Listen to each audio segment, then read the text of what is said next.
മറിയമല്ലാത്ത അനേകം മറിയങ്ങൾ യേശുവിനെ നിഷ്പ്രഭമാക്കുന്നു എന്നുള്ളതാണ് യാഥാർത്ഥ്യം. അപ്പോൾ ക്രിസ്തുവിനെ ഒതുക്കിക്കളയുന്ന ദൈവവചന വിരുദ്ധമായ സ്വഭാവമുള്ള മറിയമല്ലാത്ത, ബൈബിളിലെ മറിയമല്ലാത്ത മറ്റു മറിയങ്ങളുടെ ആത്മീയ ആൾമാറാട്ടവും വഞ്ചനയും നാം വളരെയേറെ സൂക്ഷിക്കണം. ഉത്തമ മാതൃകയായ യഥാർത്ഥ മറിയത്തിൻ്റെ മറവിൽ ദൈവത്തെപ്പോലെ ആകാൻ വേണ്ടി ആത്മീയ ആൾമാറാട്ടവും ദർശനങ്ങളും ആത്മീയ അട്ടിമറികളും ഒക്കെ നടത്തുന്ന ഒരു ശക്തി ലോകത്തിലുണ്ട് എന്ന് നാം മനസ്സിലാക്കണം. ക്രിസ്തുവിന് ബദലായി വളരുന്ന ഈ പുതിയ മറിയത്തെ വളർത്തുന്നത് ക്രിസ്തുവിരുദ്ധ ആത്മീയ ശക്തികളാണ്. അവസാന കാലങ്ങളിൽ കള്ളക്രിസ്തുമാരും കള്ളപ്രവാചകന്മാരും പ്രത്യക്ഷപ്പെടുമെന്ന് ദൈവത്തിൻ്റെ വചനത്തിലുണ്ട്. അവർ കഴിയുമെങ്കിൽ തിരഞ്ഞെടുക്കപ്പെട്ടവരെ കൂടി വഴിതെറ്റിക്കത്തക്ക വിധത്തിൽ വലിയ അത്ഭുതങ്ങളും അടയാളങ്ങളും കാണിക്കുമെന്ന് മത്തായിയുടെ സുവിശേഷം 24-ാം അധ്യായത്തിൽ നമ്മുടെ കർത്താവ് തന്നെ പറഞ്ഞിട്ടുണ്ട്. അപ്പസ്തോലന്മാരുടെ വേഷം കെട്ടിവരുന്ന കപട അപ്പസ്തോലന്മാരെ പറ്റി ദൈവത്തിൻ്റെ വചനം ഇപ്രകാരം സാക്ഷ്യപ്പെടുത്തുന്നു: ഇതിൽ അത്ഭുതമില്ല, സാത്താൻ പോലും പ്രകാശത്തിൻ്റെ ദൂതൻ്റെ വേഷം കെട്ടി വരാറുണ്ട്. അതുകൊണ്ട് സാത്താൻ്റെ ദാസർ നീതിയുടെ ദാസരായി വേഷം കെട്ടുന്നതിലും അത്ഭുതമില്ല. അപ്പോൾ സാത്താൻ പ്രകാശത്തിൻ്റെ ദൂതനായി പ്രത്യക്ഷപ്പെടുകയും അവൻ്റെ ദാസന്മാർ അത്തരം പ്രത്യക്ഷതകളെ ന്യായീകരിക്കുകയും നിയമമാക്കുകയും നിയമനിർമ്മിതി നടത്തുകയും അതിനെ ആരാധിക്കുവാൻ ജനങ്ങൾക്ക് അവസരങ്ങൾ ഉണ്ടാക്കി കൊടുക്കുകയും ചെയ്യും എന്നാണ് വചനം വ്യക്തമാക്കുന്നത്. ഇപ്രകാരം ക്രിസ്തുവിരുദ്ധ ആത്മീയ ശക്തികൾ ക്രിസ്തീയതയുടെ വേഷം കെട്ടി ജനങ്ങളെ വഞ്ചിക്കുന്നു. കർത്താവിൻ്റെ ദാസിയായ യേശുവിൻ്റെ അമ്മയായ ബൈബിളിലെ യഥാർത്ഥ മറിയത്തിൻ്റെ മറവിൽ ഇന്ന് സ്വർലോക രാജ്ഞിയെന്നും ദൈവമാതാവ് എന്നും മറ്റും അവകാശപ്പെടുന്ന മറ്റൊരു മറിയം ജനഹൃദയങ്ങളെ കീഴടക്കി ജനങ്ങളെ യേശു ക്രിസ്തുവിൽ നിന്നും അകറ്റിക്കൊണ്ടിരിക്കുന്നു. ഈ പുതിയ മറിയം പല സ്ഥലങ്ങളിലും പല പേരുകളിലാണ് അറിയപ്പെടുന്നത്.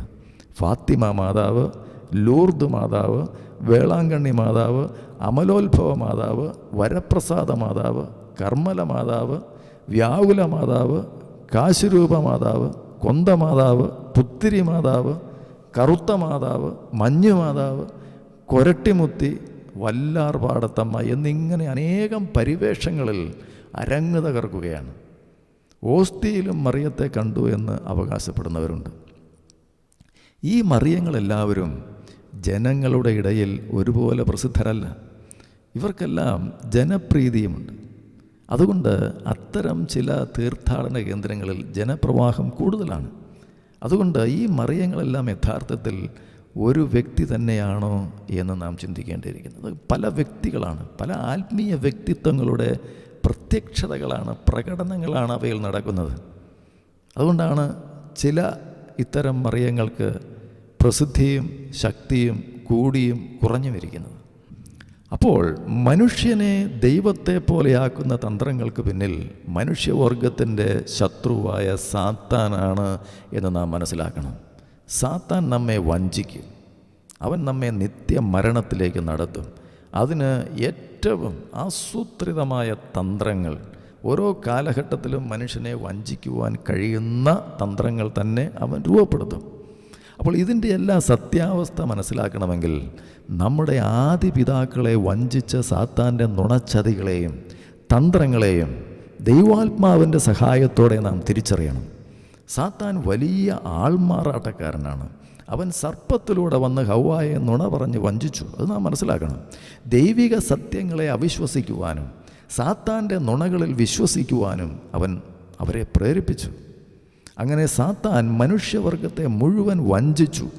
അവൻ്റെ ആ വഞ്ചന ഇന്നും വിവിധ രീതികളിൽ തുടർന്നുകൊണ്ടിരിക്കുന്നു. ആ സാത്താൻ ഇന്നും തൻ്റെ ഏജൻറ്റുമാരിൽ കൂടി ബൈബിൾ സത്യങ്ങളെ തെറ്റായ രീതിയിൽ വ്യാഖ്യാനിച്ച് സത്യത്തെ വളച്ചൊടിച്ച് തിരിച്ചറിവില്ലാത്ത അനേകരെ വിഗ്രഹാരാധനയിലേക്ക് നടത്തി നിത്യ നരകത്തിലേക്ക് എത്തിക്കുവാനുള്ള വളരെ ആസൂത്രിതമായ ഒരു തന്ത്രത്തിലും പദ്ധതിയിലുമാണ് ഈ കാര്യങ്ങൾ ചെയ്തെടുക്കുന്നത് എന്ന് നാം അറിവില്ലാത്തവരായിരിക്കരുത്. അപ്പോൾ യേശുവിൻ്റെ മഹത്വം പ്രഥമമായി ലക്ഷ്യമാക്കാത്ത യാതൊരു ആത്മീയ ശക്തിയും ദൈവികമല്ല. മറിച്ച് അവ പൈശാചികമാണ്. കാരണം യേശുവിൻ്റെ മഹത്വത്തിലാണ് ദൈവം മഹത്വപ്പെടുന്നത്. യോഹന്നാൻ്റെ സുവിശേഷം 13-ാം അധ്യായത്തിൽ നാം അത് കാണുന്നു. പരിശുദ്ധാത്മാവ് യേശുവിനെ മാത്രമേ മഹത്വപ്പെടുത്തൂ എന്ന് യോഹന്നാൻ്റെ സുവിശേഷം 16-ാം അധ്യായത്തിൽ നാം കാണുന്നു. യേശു പറഞ്ഞു, ഞാൻ എൻ്റെ അടുക്കലേക്ക് എല്ലാ മനുഷ്യരെയും ആകർഷിക്കും. അപ്പോൾ തന്നിലേക്ക് തന്നെ ആകർഷിക്കുന്ന ഇത്തരം ആത്മാക്കൾ യഥാർത്ഥ മറിയത്തിൻ്റെതല്ല എന്ന് നാം മനസ്സിലാക്കണം.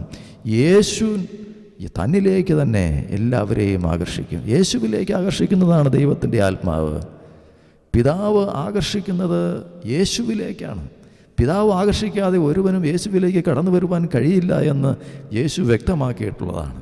ഇതിൽ നിന്ന് നമുക്ക് മനസ്സിലാക്കാവുന്നത്, യേശുവിലേക്ക് മനുഷ്യരെ നയിക്കാതെ തന്നിലേക്ക് തന്നെയോ മറ്റുള്ളവരിലേക്കോ മനുഷ്യരെ ആകർഷിക്കുന്നവരാരും ദൈവാത്മാവിനാൽ നയിക്കപ്പെടുന്നവരല്ല എന്നാണ്. മറിച്ച് അവയെല്ലാം ദൈവത്തിനെതിരായി പ്രവർത്തിക്കുന്ന ദുഷ്ടാത്മശക്തികളുടെ കൗശലപൂർവമായ പ്രവർത്തനങ്ങളുടെ പ്രതിഫലനമാണ്. അതുകൊണ്ട് ബൈബിളിലെ യേശുവിൻ്റെ അമ്മയായ കർത്താവിൻ്റെ ദാസിയായ മറിയവും സ്വയം പുകഴ്ത്തുകയും തന്നിലേക്ക് തന്നെ ആരാധകരെ ആകർഷിച്ചുകൊണ്ട് ദൈവമാതാവായി ചമയുന്ന ഇന്നത്തെ പുതിയ മറിയവും ഒരേ വ്യക്തിയാണെന്ന വാദം സത്യസന്ധമായി ചിന്തിക്കുന്നവർക്ക് അംഗീകരിക്കുവാൻ ബുദ്ധിമുട്ടുള്ള കാര്യമാണ്. ഇന്നത്തെ ഈ ദൈവമാതാവ് യഥാർത്ഥത്തിൽ ആരാണ് എന്ന് തിരിച്ചറിയുവാനുള്ള ആത്മീയ ശക്തിക്കായി പിതാവായ ദൈവത്തോട് യേശുവിൻ്റെ നാമത്തിൽ പ്രാർത്ഥിച്ച് പരിശുദ്ധാത്മാവിൽ നിറയുന്നവർക്ക് ഈ ദൈവവചന സത്യങ്ങളെപ്പറ്റിയുള്ള ബോധ്യം ആഴമായി നിങ്ങളുടെ ആത്മാവിൽ വെളിപ്പെട്ടു വരും എന്നുള്ള ഉറപ്പ് ഞാൻ നിങ്ങൾക്ക് നൽകുന്നു.